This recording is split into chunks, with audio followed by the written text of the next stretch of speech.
Hey booktube, long time no see. Um, I just wanted to talk a little bit about in the last 24 hours I've seen two channels that I watch stop making content or just disappearing altogether. And I don't want that to happen. So I want our little group to continue to have fun and do all that kind of fun stuff. So, um, that's why I'm here to do a video right now. Because I might have to do like a Richardson Reads-a-thon to do like a fundraiser or something. I don't know. I don't know what to do. I'm at a loss. But I just finished The Trench by Steve Alton. The MEG Part 2. Terror has never run this deep. Except for the book before this. Because most of it takes place in the same spot. Okay. So just a couple things about this. One, it basically takes the cast from the first book and splits them up for pretty much the entire book. So you have some of the people back at the Mariana Trench with some baddies. And then you have some of the other people back at the lagoon where the Meg is, and a shocker, something happens and they have to take care of that. So it's kind of like alternating chapters of two different books that kind of converge into one at the very, very end.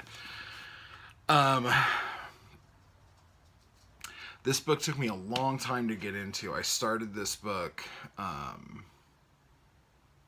like right after I finished Meg, and the first like 50 pages were kind of I don't know, like exciting things were happening, but I wasn't interested, and I just kept putting it down and picking up something else.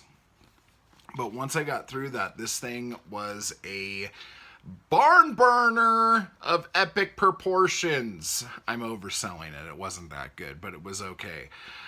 There was some stuff. I normally never read reviews about books, but when I was looking this up, I did come across a couple reviews, and some of them had something that it's not really a big spoiler because it doesn't really play that big of a part. I thought it did once I finally hit what was going on, but in the grand scheme of things, it really doesn't. So, one of like the subplots that's kind of becomes the main plot, but it's really just a subplot, is that Osama bin Laden is funding this group of people to try to find fusion energy so Osama bin Laden can become the number one economic power in the world. Okay, so that's kind of crazy. And I'm like, oh my gosh, I can't believe this book came out just to like cash in on 9/11 stuff.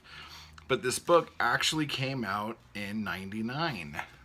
So a couple years before 9/11.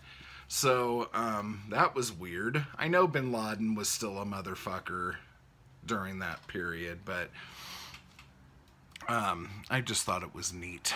Anyway, so Meg, this isn't Meg. This is The Trench. It was okay. I didn't hate it. It's not the best book I've ever read, but I read it. And once I got past the first 50 pages, the other 400 pages I read in like a day and a half. So, pretty good. Now, I'll probably show this again in a haul, but I'm going to be starting Mahars of Pellucidar by John Earl Holmes. This was a book about Pellucidar, my favorite Edgar Rice Burroughs series. Hey, look, I'm going to do the video like this, guys. Okay. This was the first and only published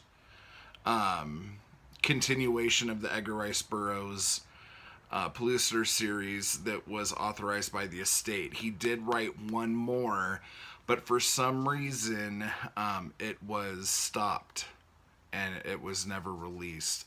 Although I do think there are some copies out there. I think I even saw a PDF of it online.